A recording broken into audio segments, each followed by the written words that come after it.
Bonjour, merci de me tenir compagnie et d'affronter pendant un long week-end de Toussaint un temps maussade.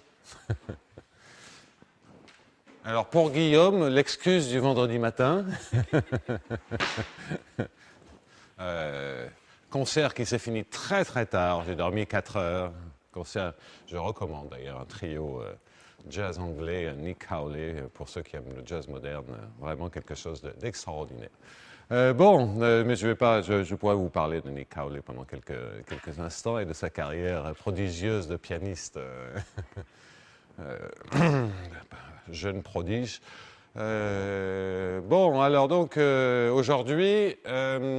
comme je vous l'avais dit, je vais mettre en place un certain nombre de choses liées toujours à mes fonctions sur l'espace des probabilités. Et puis commencer d'ores et déjà à étudier quelques équations en dérivées partielles posées sur l'espace de probabilité. Bon, donc voilà le programme. Après, on reviendra sur les jeux à champ moyen à proprement parler plus tard. Mais on aura besoin de ce que je vais mettre en place. Alors donc un bref rappel en forme de résumé, un rappel sur les notions de différenciabilité, de fonction de classe C1, tout ça sur P. Donc on est a priori en train de travailler dans un domaine compact régulier de RD, et vous pouvez penser le cube unité avec condition de périodicité, ou plus généralement n'importe quel domaine. Ça n'a pas, domaine compact régulier, ça n'a pas vraiment beaucoup d'importance. Donc on a déjà parlé, et pour simplifier pour l'instant, je reviendrai, je travaillerai sur l'espace des mesures de probabilité, sur Q, muni de la métrique 2 dite de Wasserstein, et on va travailler avec des fonctions sur cet espace. Alors la métrique, je rappelle rapidement, D2 de M1 M2 au carré égale l'infimum, et je vais tout de suite prendre la version probabiliste, E de x moins y. Cette norme, c'est la norme sur RD. Les variables aléatoires x et y sont à valeur dans Q. Et donc, c'est sur tous les couples x, y, tels que la loi de x, et je vais noter comme ceci la loi d'une variable aléatoire, loi de x égale m1, loi de y égale m2. Alors, là-dedans, qu'est-ce que sont ces variables aléatoires? Ce sont des variables aléatoires qui sont a priori dans L2, qui sont à valeur dans RD. Et implicitement, quand je dis la loi de x et M1, M1 étant d'une certaine manière supporté par Q, ça veut dire bien entendu que x est à valeur dans Q. Alors, sur oméga, c'est un espace de probabilité non trivial. Il y a des vieux théorèmes, essentiellement russes, qui vous assurent ce qu'il faut sur l'espace de probabilité. Disons, si par exemple il n'y a pas d'atome sur l'espace de probabilité, tout ce que je vais dire, mais c'est un peu plus général que ça, tout ce que je vais dire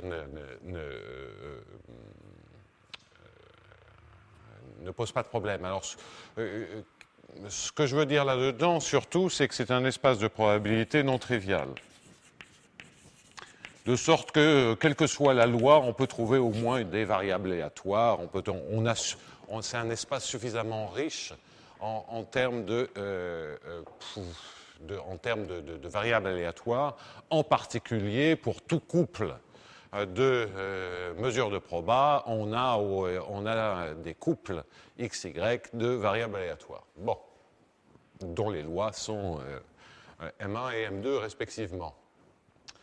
Alors, que dire là-dessus? Ce que l'on a vu l'an dernier, que j'ai d'ailleurs rappelé la semaine dernière, c'est que lorsque je prenais un point grand X, qui est un point dans lequel on identifie modulo les symétries, c'est-à-dire au sens permutation des variables, c'est-à-dire vraiment un point de Q puissance grand N divisé par le groupe des permutations Sn, quotienté par le groupe des permutations Sn. On identifie tous les points que l'on obtient en permutant les variables. Donc une manière, les manières dont on peut penser à cela, c'est de dire un tel point, c'est une mesure de proba, en regardant la mesure empirique. Et le point que je veux rajouter, dont je vais me servir abondamment ce matin, c'est de dire un tel point, c'est aussi, peut être aussi vu comme une variable aléatoire. Je vais garder la notation grand X, dans lequel grand X vaut x1, xn, ça c'est l'ensemble des valeurs possibles, avec probabilité 1 sur n.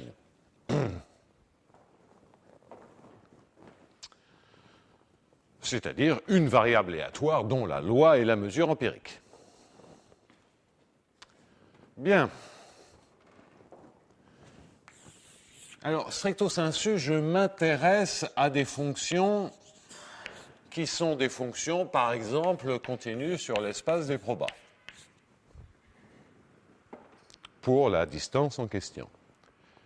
Et je vais faire une identification. Normalement, il faudrait être un peu plus rigoureux, mais grosso modo, je peux toujours plonger cette fonction, je peux toujours regarder. Lorsque je prends des mesures de proba, je peux toujours regarder aussi les variables aléatoires dont la loi de x est m. Et poser u tilde de x égale u de m. Alors, qu'est-ce que ça veut dire ça? Ça veut vraiment dire que j'ai u tilde de x qui est u rond L. D'accord? Bon, alors de façon à simplifier les notations, je ne vais pas me garder toujours le rond L, le tilde, et donc je noterai assez systématiquement u de x. Je vais essayer de mettre ça entre crochets. Parfois, les crochets disparaîtront parce que je les oublierai, mais pourquoi je veux mettre des crochets et pas simplement une parenthèse? Parce que il y a une certaine ambiguïté. Quand on dit u de x, vous pouvez penser que c'est une fonction scalaire de la valeur de x de oméga. Donc, ce n'est pas ça. Ce n'est pas la composition. C'est vraiment dire que j'injecte au sein de la fonction grand U une variable aléatoire. Et la caractérisation que l'on a ici, lorsqu'on écrit, lorsqu'on fait quelque chose, c'est que là, comme ceci, c'est que là, on a de l'invariance ou de la symétrie qui reflète la symétrie par permutation des variables. La symétrie en question, c'est de dire qu'on a une fonction ou une fonctionnelle sur les variables aléatoires qui ne dépend que de la loi. Ne dépend que de la loi. Par construction, puisque c'est la composition de prendre la loi et ensuite d'injecter la fonction sur les mesures de proba.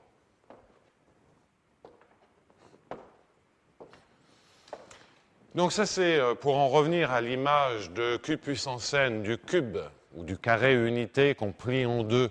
Et ça, c'est l'espace quotient modulo la symétrie xy. Si vous prenez le cube en dimension 3, vous le pliez deux fois, etc., etc. Donc l'espace des probas, c'est un peu la limite de tous ces trucs pliés sur eux-mêmes. Et l'espace L2 de oméga, c'est l'espace dans lequel on a déplié. Et je veux pouvoir jouer sur les deux structures. Alors, l'an dernier, j'avais péniblement défini un certain nombre de propriétés de différenciabilité. Je voudrais maintenant les reprendre en exploitant au maximum cette observation. Parce qu'en effet, lorsqu'on travaille sur un espace L2, c'est une structure hilbertienne, donc on a le calcul différentiel usuel. Ici, calcul différentiel usuel. Eh bien, le calcul différentiel usuel se trouve être exactement la même chose que le calcul différentiel dont je vous parlais, défini au cours de l'an dernier.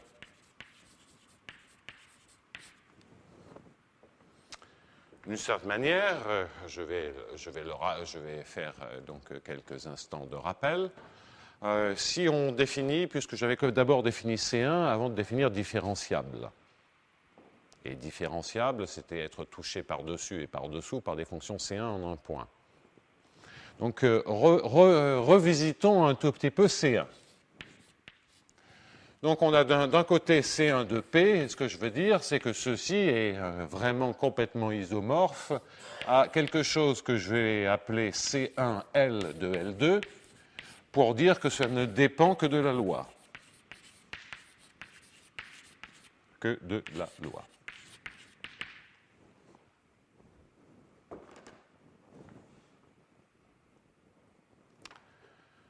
Alors ça, ce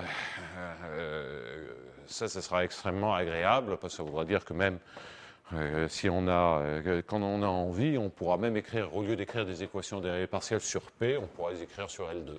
Bon. Mais en ayant quand même la structure de P derrière, donc ce qui nous aidera. Bon, ça, on en parlera tout à l'heure.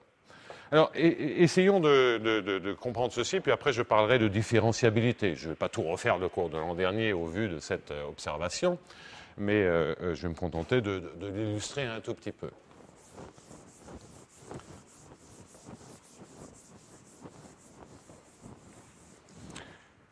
Au préalable, peut-être faire une petite remarque en donnant quelques exemples.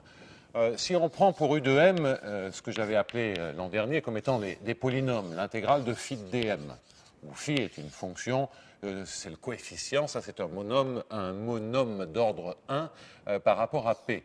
Donc si phi, tous mes coefficients, je vais les prendre C infini, mais c'est vraiment pas important. Lorsque je fais ceci, ma fonction U de grand X, quelle est-elle?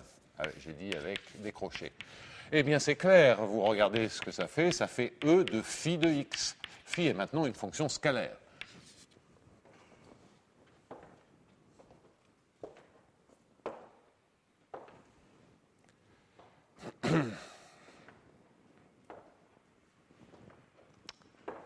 Voilà, juste pour vous montrer comment ça marche. Alors, bon, si on prend des polynômes d'ordre 2, il faut prendre des couples de variables aléatoires. Je ne veux pas rentrer trop là-dedans. Question de notation, si on veut le faire de manière agréable, c'est plus délicat. Juste pour qu'on ait en tête un exemple simple. Alors, pour vous convaincre que c'est bien la même chose, je vais vous rappeler ce que l'on avait vu sur C1 de P. Alors, C1 de P, on avait dit que pouvait être obtenu en prenant, donc si je prends M,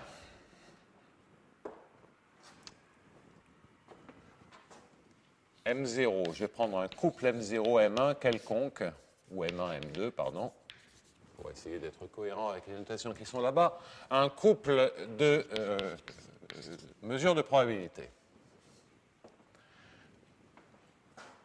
Donc, dire que c'est C1, c'est de dire qu'il existe un module de continuité. Donc, il existe un module de continuité, c'est-à-dire quelque chose qui tend vers 0 quand ce que l'on injecte dans le oméga tend vers 0, tel que, quel que soit M1 et M2, on suppose, pour dire que c'est C1, que D sur dt de U de MT en T égale 0 plus existe, et U de, ouais, ça c'est pas terrible, en T égale 1, et U de M2 est égal à U de M1 plus D sur dt de U de MT en T égale à 1, plus un reste, plus quelque chose, et sans doute devrais-je dire ceci, en valeur absolue, et se majore par la distance de M1 à M2 fois le module de la distance de M1 à M2. En d'autres termes, c'est un petit taux de D de M1 à M2. Là-dedans, il me reste à définir ce que c'est MT, où MT est la loi. Et donc là, je vais mettre en fait, quel que soit pi, tel que, ayant comme marginal M1 et M2, donc c'est-à-dire tel que l'intégrale pi dans P2, tel que l'intégrale de pi dy est égale à M1 et l'intégrale de pi dx est égale à M2. En fait, c'est vraiment dire, quelle que soit une loi jointe, je prends les deux marginales et je veux qu'on ait cette propriété-là. Alors, MT, qu'est-ce que c'est? Eh bien, MT, ce n'est rien d'autre que la loi qui est définie par l'intégrale de phi dmt est égale à l'intégrale de phi. Alors, cela va être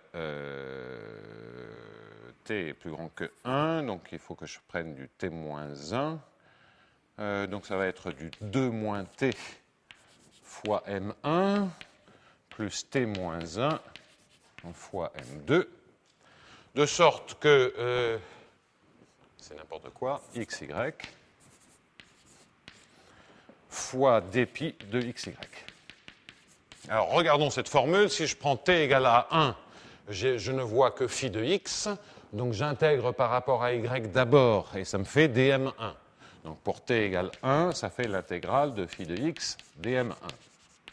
Pour t égale 2, je ne vois que du y, et de la même manière, je récupère phi de y dm2 de y.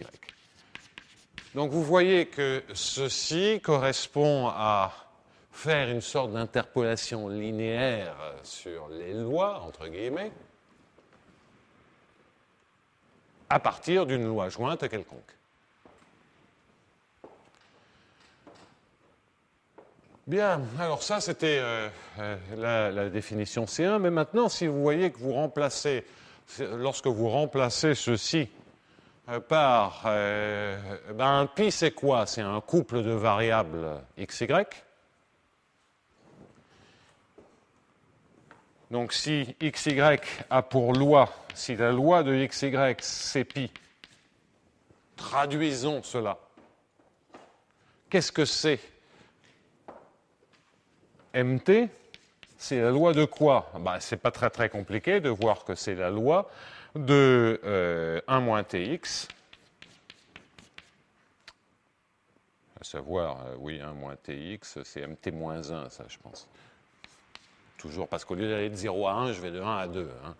Donc mt moins 1, c'est la loi de 1 moins tx plus ty, et c'est 1 plus t. Ou 1 plus s, et je ne vais pas garder. Et cette fois, c'est quel que soit s dans 0,1. C'est exactement la définition, hein, en changeant t en 1 plus s, c'est exactement la définition de la loi de 1 moins tx plus de 1 moins sx plus sy lorsque la loi jointe est donnée par pi. Et donc, qu'est-ce que je suis en train de regarder? Je suis en train de regarder la fonction. Si je regarde ceci, qu'est-ce que je suis en train de faire? Je suis en train de regarder u de m2, c'est u en y, u de m1, c'est u en grand X. La dérivée dont on suppose qu'elle existe, ce n'est rien d'autre que moins d sur ds de u de quoi? Bien de 1 moins sx, en d'autres termes de x plus s fois y moins x, en s égale 0.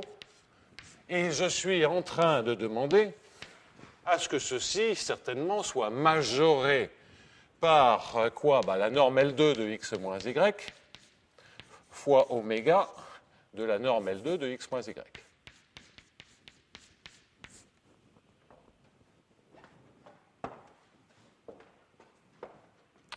Alors, la distance est en fait plus faible que la norme L2 de x moins y.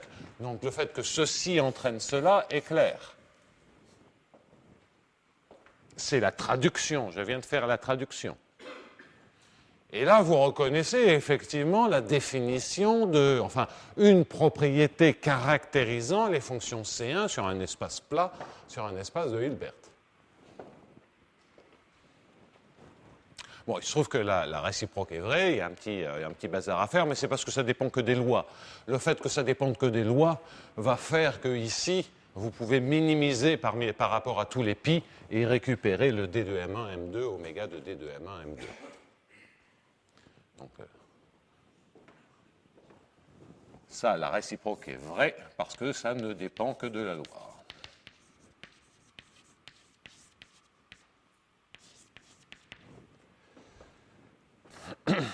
Donc, modulo, c'était identification, c'est-à-dire je peux regarder ça comme une fonctionnelle sur toutes les variables aléatoires qui ne dépend que de la loi, de la variable aléatoire. Eh bien, je peux avoir un calcul intrinsèque ou sur l'espace des probas ou simplement le calcul différentiel usuel sur un espace de Hilbert.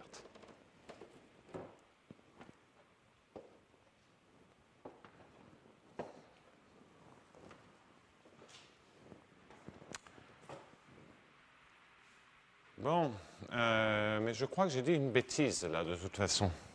Pardonnez-moi. Ça, c'est, j'ai mal rappelé le cours de l'an dernier. En fait, c'est complètement équivalent. Donc, erreur. Ici, ce n'est pas vrai avec la distance, parce que ce n'est pas la géodésique, ça, en général. Donc, ce que vous avez ici, c'est vraiment l'espérance, c'est l'intégrale de x moins y dpi, 1,5, fois oméga de l'intégrale de x moins y dpi 1,5. C'était ça la vraie définition de C1 sur l'espace des probas. Et là, c'est effectivement, comme pi est la loi jointe du couple xy, ce n'est rien d'autre que la norme L2. Donc c'est la traduction. C'est la traduction mot à mot de la notion que l'on avait vue l'an dernier. Donc, je répète, on avait vu l'an dernier des caractérisations de ce type de différentiabilité sur l'espace des probas. Il se trouve que lorsqu'on prend le point de vue variable aléatoire, il n'y a rien à dire, c'est uniquement le calcul différentiel habituel.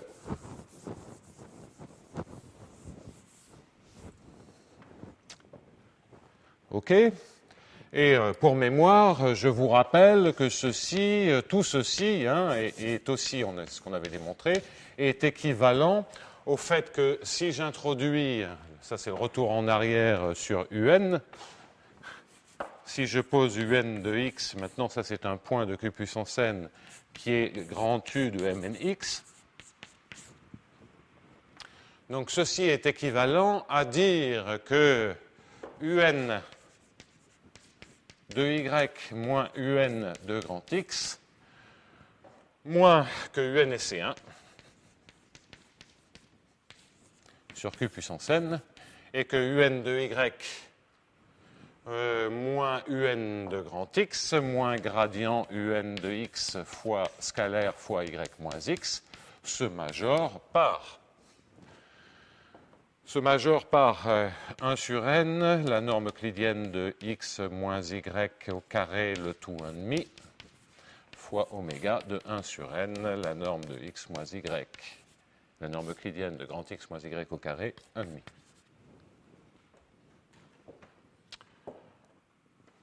Donc avec le même oméga indépendant de n. D'ailleurs, tout ceci est équivalent si on a des suites de fonctions un qui convergent vers u et qu'on a pour une sous-suite de n un tel module, alors la limite est bien C1, etc. etc.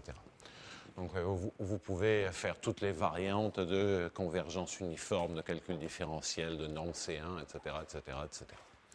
Donc je n'en dis pas plus, ça c'est pour voir le lien avec du calcul différentiel dans RD puissance n. Ça, ce sont les choses que l'on avait vues l'an dernier. c'était équivalent à ceci. Et là, je me contente de traduire ceci en termes de fonction de variable aléatoire et d'observer que ça, c'est évidemment équivalent à C1 sur L2. Bon, et je peux rajouter le L parce que les fonctions ne dépendent que de la loi.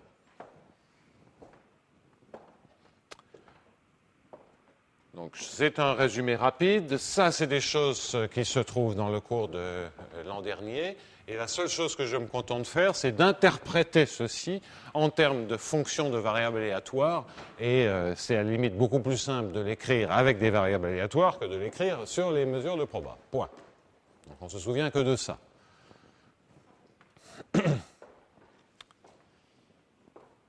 Bon, alors donc les polynômes sont denses dans C1, etc.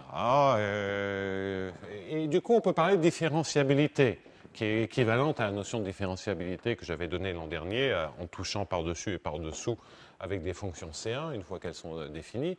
Mais la différenciabilité en un point est délicate à définir sur l'espace des mesures de proba, parce qu'il faudrait définir la différentielle sur quoi elle agit. Donc, il faut parler des vecteurs tangents. Bon, alors, il y a des choses comme ça qui se trouvent dans le bouquin d'Ambrosio, mais ce n'est pas le même calcul différentiel en plus. Donc, ça ne simplifie pas les choses.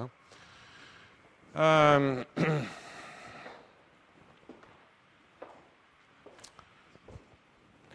Et donc, même si tout le monde est d'accord à peu près sur les vecteurs tangents pour les bonnes mesures, hein, des mesures M qui sont strictement positives, disons régulières, là, tout le monde est d'accord sur les vecteurs tangents. Après, les définir, il y a des processus de relaxation qui fait que, comme c'est à la fin pas le même calcul différentiel, il y a bien un petit problème pour définir la différentielle. Et que tout le monde est également d'accord sur la norme à mettre sur les variations. Et la grosse difficulté, c'est à cause des singularités de ces plis, il y a des singularités qui sont là. Et que ces plis correspondent à, typiquement, en particulier, il y en a même beaucoup plus que ça de singularités, mais déjà, dès qu'il y a un atome, ça veut dire dès qu'on répète le même point plusieurs fois lorsqu'on est en dimension finie, parce qu'à la fin, vous voyez que si la moitié du temps, je vais faire même plus simple, si tous les xi sont les mêmes, je répète au maximum, eh bien ici, vous avez une seule masse de Dirac, et ça ne dépend pas de n. Et ça correspond bien, tous les points sont les mêmes, donc ça c'est la singularité ultime, c'est un point qui est toujours sur tous les plis qu'on fait. Bon. Et effectivement, en termes de variation, une masse de Dirac, on ne peut pas lui faire grand-chose en termes de variation. Hein. On peut essentiellement la bouger. La faire bouger autour, c'est tout. Et ça veut dire que la dimension des variations, autour d'une masse de Dirac, elle est dimension finie, c'est D. Donc l'espace tangent, entre guillemets, autour d'une masse de Dirac, elle est dimension D. En revanche, si je prends une mesure qui est comme disons, 1, c'est-à-dire strictement positive, je peux la bouger dans tous les sens. C'est dimension infinie, les variations. Il suffit que je rajoute n'importe quelle fonction petite et d'intégrale nulle, et ça me fait une variation possible. Donc c'est clairement de dimension infinie. Donc bon, alors d'un point à l'autre, à côté d'une masse de Dirac, on a des gaussiennes, hein, aussi près que je veux. Qu'est-ce qui se passe, Guillaume? Il y a un problème? J'ai un petit doute, mais c'est peut-être la même marqué. Ouais. Non, je peux te dire. Le reste, c'était pas justement avec l'un sur les permutations. Non, c'était pas avec les permutations. Ouais. Non, sinon, il faut prendre la géodésique. Parce que tu es en train de prendre un chemin qui est là, mais comme ce n'est pas une géodésique, il n'y a aucune raison de penser que ici tu dois avoir la distance. D'accord? Donc c'est une forme de distance, mais c'est vraiment la distance des variables aléatoires, pas du tout sur M1 et M2. Et le problème de la géodésique, c'est qu'elle est bon. À nouveau, hein, si je prends le cas en dimension 2, je veux pouvoir considérer une géodésique comme ça, enfin, une droite comme ceci. Alors qu'en fait, si je suis dans l'espace des probas, je regarde le point image, et ce que j'ai comme chemin, c'est ce chemin-là. Et ce chemin-là, il ne me plaît pas à cause de ce point-là. Donc je veux des choses plus régulières. Et ce sont ces choses plus régulières que l'on récupère par limite quand n tend vers l'infini. Tu vois bien, pour te convaincre complètement, que ici, ce n'est pas la distance qui va apparaître. Je n'ai pas écrit l'inf sur les permutations. Si j'écris l'inf sur les permutations, ça ne change rien ici, mais là, ça fait un peu le bazar. C'est d'ailleurs toi qui m'avais fait observer.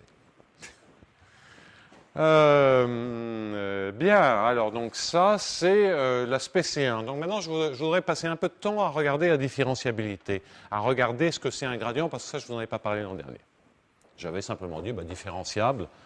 Différenciable en une mesure M0, c'est de dire que je peux mettre par-dessus, toucher par-dessus la fonction en M0 par des fonctions C1 et toucher par-dessous par une fonction C1 et toucher par-dessous en M0 une fonction C1. Bon. Donc C1, c'est ce qu'on obtient si on projette en dimension finie, c'est du C1 avec les bonnes distances. C'est C1 sur tous ces trajets entre deux mesures. Et c'est simplement C1 si on regarde des fonctions de variables aléatoires. Donc particulièrement simple. Donc ça, c'était le premier point, C1. Maintenant, on va parler de différenciable en un point.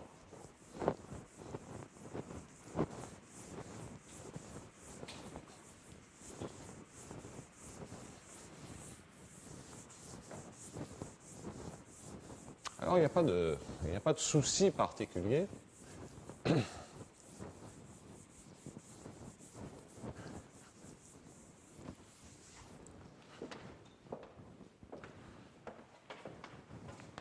Donc, de différenciabilité. En fait, je pourrais commencer par là, mais bon, comme ce sont des rappels, ce n'est pas très très grave. Donc, la seule chose que j'avais définie, c'est que si je prends un point, je prends une fonction u sur p, de p dans R, je prends un point M0 dans P, et je vous avais dit, si U est différenciable en M0, la définition, c'était, je peux trouver U bar dessous de classe C1, tel que U est pris en sandwich par les U bar dessus-dessous, et tout ceci coïncide au point M0.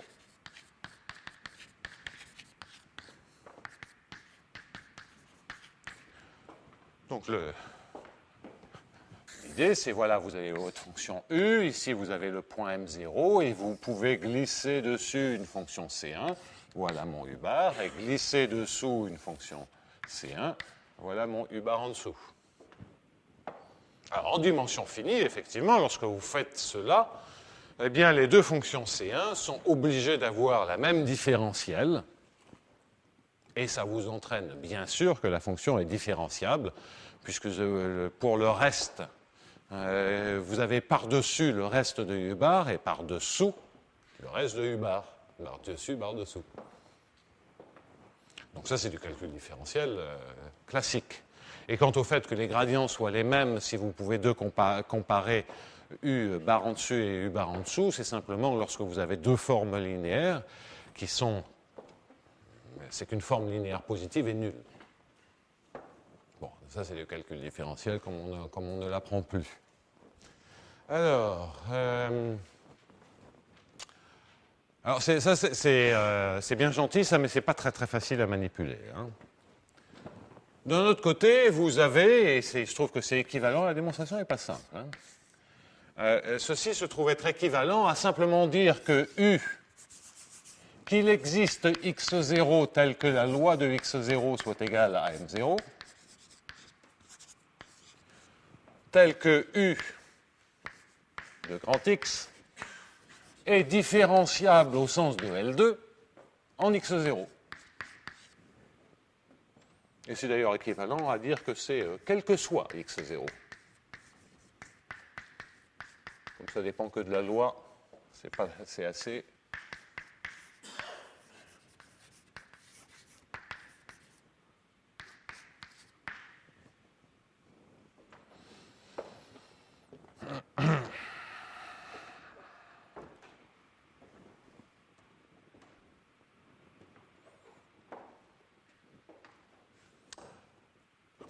Bon, alors, ce sens-là est montrer, par exemple, ceci est très simple, immédiat. Pourquoi est-ce immédiat? Parce que tout simplement, j'ai effectivement U de grand X qui est pris en sandwich entre U bar de grand X et U bar en dessus, barre en dessous de grand X, que ces deux objets sont C1, et que donc c'est le calcul différentiel usuel qui m'assure que cet objet est différenciable au point x0. C'est exactement ce que j'ai rappelé il y a un petit instant.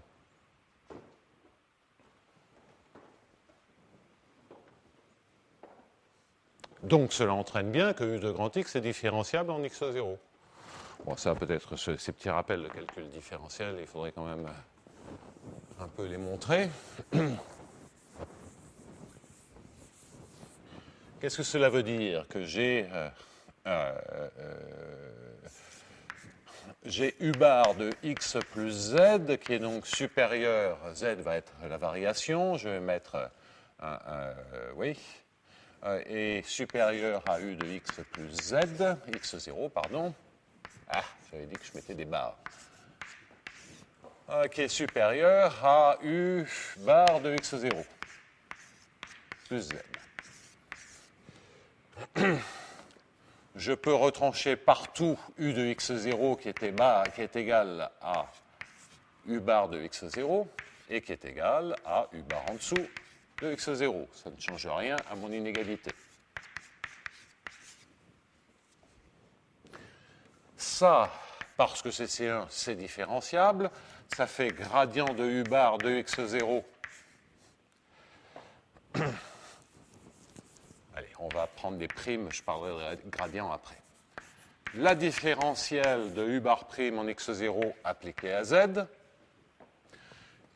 plus un petit taux de la norme de z, qui est donc supérieur ou égal à ma différence, U de x0 plus z, moins U de x0, et qui est supérieur ou égal à U bar, en dessous, prime de x0 appliqué en z, plus un petit taux de la norme de z. Voilà traduit mon hypothèse de toucher par-dessus, toucher par-dessous par des fonctions C1.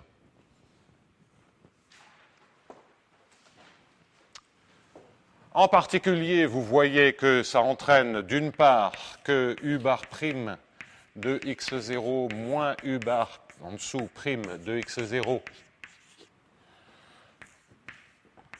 cette forme linéaire en z était supérieure à un petit taux de norme de z.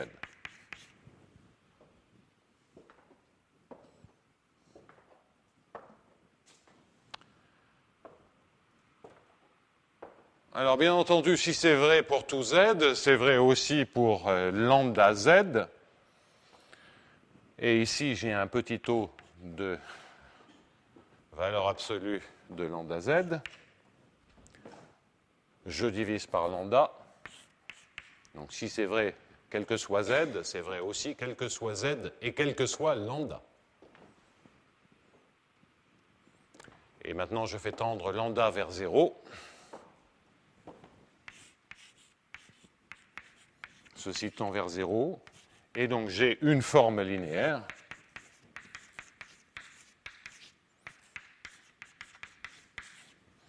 qui, agissant sur n'importe quel z, est positive ou nulle, mais si je peux prendre z, je prends moins z, donc ça veut dire qu'elle est nulle. Donc voilà pourquoi, lorsque vous avez deux fonctions C1 qui se touchent en un point, les gradients sont automatiquement nuls. C'est aussi dire, si je prends la différence, elle admet un minimum au point x0, et à un point de minimum, la dérivée s'annule. OK?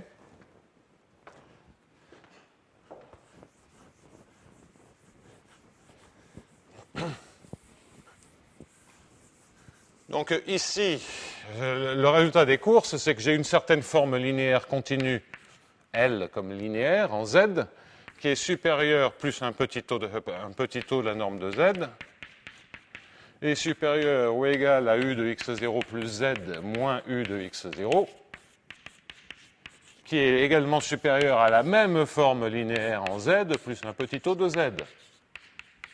Ça veut bien dire que c'est égal à L de Z plus un petit taux de la norme de Z, c'est-à-dire que c'est différentiable.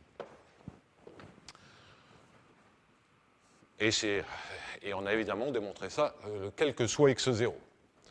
Du quel que soit x0 à il existe x0, c'est la logique. Et quand c'est la logique, ça veut dire qu'il n'y a rien à comprendre.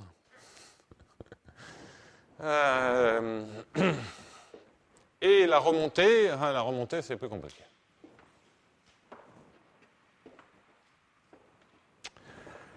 La remontée, c'est un peu plus compliqué parce que, en fait, les fonctions C1, vous pouvez, quand vous avez différenciable, je vous explique la difficulté et je vais vous donner l'esquisse de démonstration, c'est que lorsque vous avez ceci, il est facile, a priori, de construire des fonctions C1. Ce que l'on sait, c'est que lorsqu'on est différenciable en un point, dans un espace de Hilbert, il n'y a pas de problème pour dire qu'il existe une fonction C1 qui touche par-dessus et une fonction C1 qui touche par-dessous en ce point-là. Mais l'information que vous n'avez pas lorsque vous dites ceci, c'est que ce que vous construisez par-dessus et par-dessous ne dépend que de la loi. OK ?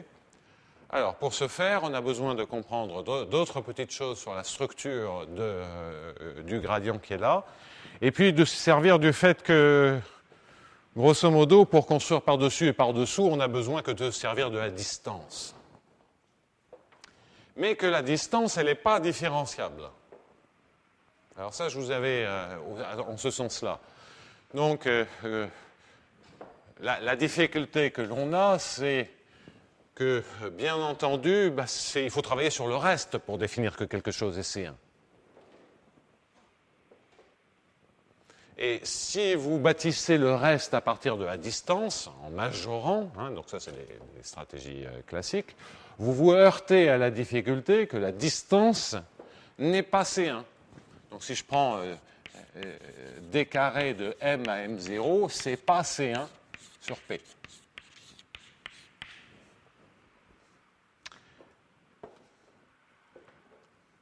En revanche, il existe une modification de la distance dont vous pouvez servir, qui est un équivalent à la distance. Ça, je vous en avais parlé l'an dernier. Si vous prenez d tilde epsilon au carré de M0, qui est donné par le sup de d2 de M'M0 moins 1 sur 2 epsilon de D2 de M à M', sur tous les M'. Alors ça, c'est de classe C1 sur P. Donc ça, on l'avait vu l'an dernier. C'est bien entendu plus grand que D2. Et il y a ici une constante C de epsilon, c'est grosso modo de l'inégalité triangulaire améliorée. Un C de epsilon, c'est un 1 plus un grand O, je ne me souviens plus exactement de la... et ici on s'en moque complètement de la constante, un 1 plus un grand O de epsilon fois D2 de MM0. Donc ça, c'est ce qu'on je vous l'avais indiqué l'an dernier. C'est que grosso modo, la distance est semi-concave, et là on fait une régularisation semi-convexe d'une fonction semi-concave. Et donc pour epsilon petit, c'est de classe C1. le epsilon en question étant, je pense, simplement plus petit que 1. Et je crois que ici, ce que l'on récupère, c'est quelque chose comme, j'en suis plus tout à fait sûr, mais du style 1 sur 1 moins epsilon fois d carré de m à m0. Donc ça, je mets entre guillemets parce que je ne peux pas le garantir totalement. Et donc, vous avez quelque chose qui mesure presque aussi bien que la distance et qui est une opération dans laquelle, grosso modo, ce qu'on s'est livré, le problème de la distance, c'est qu'on a parfois des coins comme ça dans la distance, ce qui l'empêche d'être C1. Et que donc là, ce que l'on fait, c'est quelque chose qui ressemble un petit peu à ça, quoi, hein. On arrondit par-dessus. Bon, alors, ça vous permet de faire toute la petite chirurgie nécessaire pour, à partir des fonctions C1, à partir des restes, comme ça ne dépend que de la loi, on fait apparaître la distance par minimisation sur toutes les variables aléatoires, et la distance, on la remplace par le d tilde. Donc là, il y en a pour 1 heure de démonstration, hein, pour vraiment démontrer l'équivalence.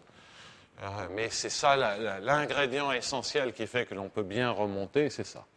De fait, je vais surtout maintenant me servir de cette information-là. Je vais oublier cette notion de différenciabilité et je vais passer un peu de temps ce matin à exploiter qu'est-ce que ça veut dire ce bazar-là, d'être différenciable en un point, qu'est-ce que ça veut dire sur la différentielle, comment ça marche ce truc-là.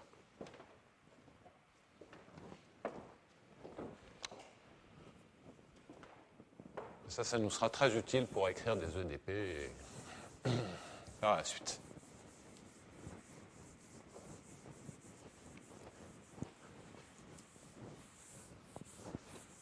Donc, ce point étant achevé, c'est le troisième point que je veux maintenant aborder. Ça, c'était la définition de la différentiabilité. Le troisième point, c'est une brève étude de la différentielle. Étude de la différentielle. Et donc, la seule chose que je vais faire, c'est travailler sur L2. Et puis à un moment donné, je vous dirai quand même quelques mots supplémentaires. Donc, L2, espace de Hilbert, que l'on peut donc identifier à son dual. Je l'identifie à son dual par l'intermédiaire du produit scalaire qui est l'espérance de x scalaire y. Parce que x et y sont en valeur dans RD, donc le produit scalaire dans RD. Donc si je fais ça, ça veut dire que identifier à son dual, ça veut dire que la différentielle, je vais l'identifier à un vecteur de L2, le vecteur gradient. Donc j'ai un gradient. Et donc, le U' de x, je vais le noter tantôt comme ça ou tantôt gradient pour bien indiquer que j'ai identifié une forme linéaire continue avec un élément de L2 de oméga. Donc là, pour être tout à fait puriste, c'est isomorphe A.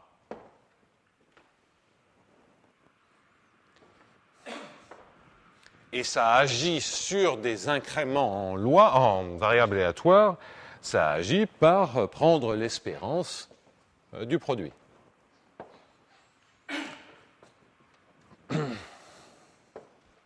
Et donc j'ai envie de dire que la différentielle de ma fonction en un point M0, je peux l'identifier à ce gradient. Mais en quel point ? En un point x0 dont la loi est m0, mais j'en ai plein de points x0 dont la loi est m0, donc j'en ai plein de différentiels. Alors quels sont les rapports ? Alors les rapports, c'est que donc si U est différenciable en m0, eh bien en fait la loi de la variable aléatoire gradient U au point x0 est égale à la loi de gradient U au point y0 si la loi de x0 est égale à la loi de y0 est égale à m0. En d'autres termes, la loi de tous ces gradients, bah, c'est la même. Alors, à nouveau, que les choses soient claires. Repensez à des fonctions symétriques dans RD à la puissance n, dans R puissance n. Si vous prenez une fonction symétrique, vous avez un gradient en un point. Mais si, au lieu de ce point, vous lui changez ses coordonnées, vous permutez ses coordonnées, eh bien, ce que vous êtes en train de faire, c'est permuter les coordonnées du gradient en les coordonnées permutées. Donc voilà pourquoi la loi est la même. La permutation, c'est les lois. Bon, donc c'est presque une démonstration, puisque c'est vrai dans Rn, à la limite. Bon, mais enfin, je travaille avec les lois, il faut faire un peu plus attention. Il y a quelques joyeusetés probabilistes sur lesquelles je ne veux pas tout à fait rentrer. Mais enfin, on peut le démontrer comme ça.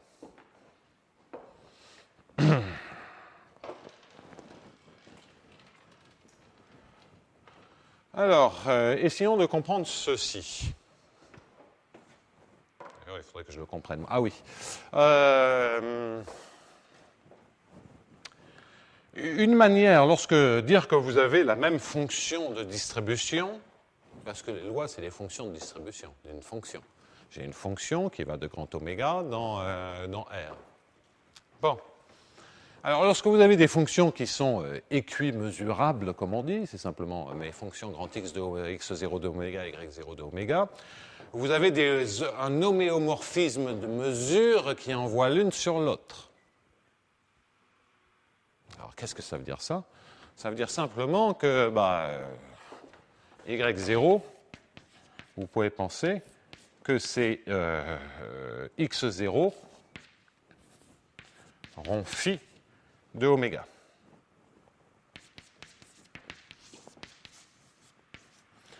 Phi et phi moins 1 préservant la mesure. Préservant P. On va comprendre les choses comme ça.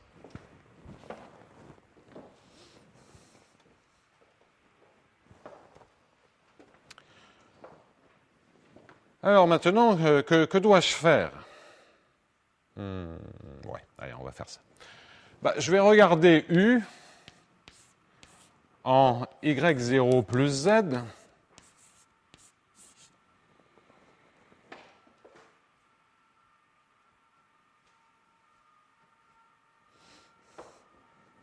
C'est la même chose, mais je vais prendre x0 égale y0 rond phi. Moins U de y0 moins gradient U de y0 scalaire z, c'est-à-dire l'espérance, mais je veux pas que vous réfléchissiez trop, je veux que vous pensiez comme un espace de Hilbert quelconque, je veux pas que vous réfléchissiez trop au fait que ce soit des variables aléatoires, etc.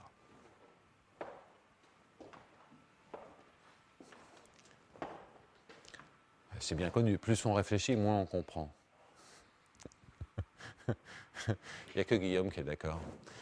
C'est pour ça qu'il comprend beaucoup de choses. Alors, donc, je suis avec tout ça. Oui, j'étais en train de dire ceci.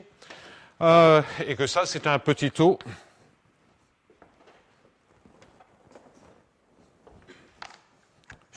Je suis prêt à tout, mais quand même, faire un cours avec une craie jaune, quand même pas ça. Alors, donc, un petit taux de la norme de Z.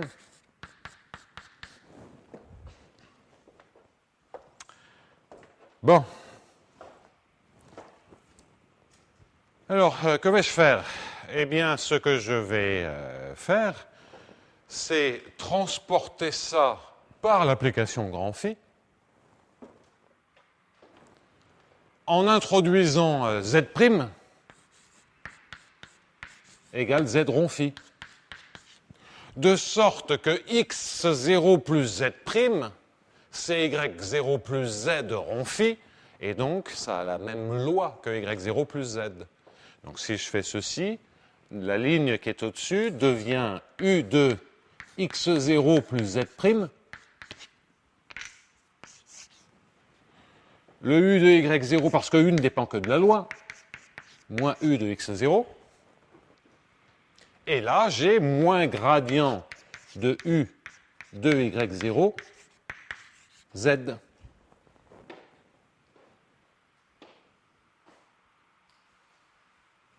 Et donc tout ceci est un petit taux de la norme de z.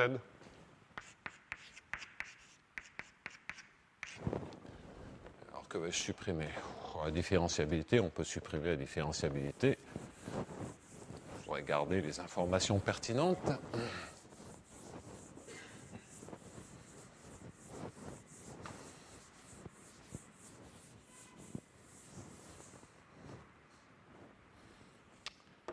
Bon, mais là, c'est presque fini parce que je sais également que ceci est différenciable en x0. Et donc, je vois à la fin que gradient de u de x0, z', moins gradient u0, gradient u de y0 en z, est égal à un petit taux de la norme de z ou de la norme de z', c'est la même chose, ils sont équimesurables.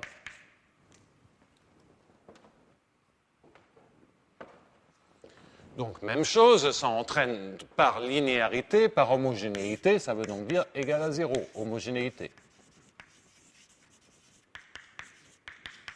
Vous remplacez z par epsilon z, et puis vous faites tendre, vous divisez par epsilon et faire tendre epsilon vers 0. Bon, ben, vous voyez maintenant ce qui se passe, c'est que comme z', c'est z rond phi, z rond phi, ben, vous voyez que gradient de u de x0 rond phi moins 1 est égal à gradient de u de y0. Alors, pourquoi c'est vrai ça? Revenons à des espérances, à une intégrale, si vous voulez. C'est gradient de u de x0 de oméga, je vais le mettre comme ça, z', c'est z de phi de oméga.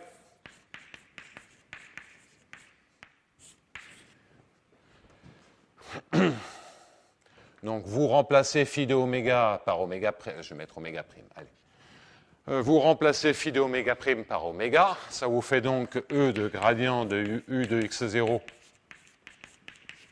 de rond phi moins 1 fois z. Et ça, c'est égal d'autre part à E de gradient U de y0 de oméga fois z de oméga. D'où le fait que, comme c'est valable pour tout z, nécessairement, vous devez avoir cette propriété. Tout à fait logique. Hein, si x0 est transformé par y0, alors on a la transformation équivalente pour les gradients, qui traduisent effectivement le fait que, ok, c'est le même objet, mais ce n'est pas vraiment le même objet, parce qu'ils ont tous on pourrait dire j'ai plusieurs gradients, suivant la variable aléatoire que je choisis pour illustrer la loi M0. Eh bien, ces gradients, déjà, la première information que l'on obtient, c'est qu'ils ont quand même des choses en commun. En fait, ils ont tout en commun quand j'aurai rajouté la deuxième propriété. Donc, première observation que l'on fait, et qui est la traduction de la propriété de symétrie du gradient lorsque j'ai des fonctions symétriques. Hein, ce n'est rien d'autre que ça, il n'y a rien d'autre là-dedans. Donc ça, cette propriété, elle est intuitive. Il y a une deuxième propriété qui montre qu'en fait, ils sont tous bâtis, tous ces gradients sont bâtis de la même manière.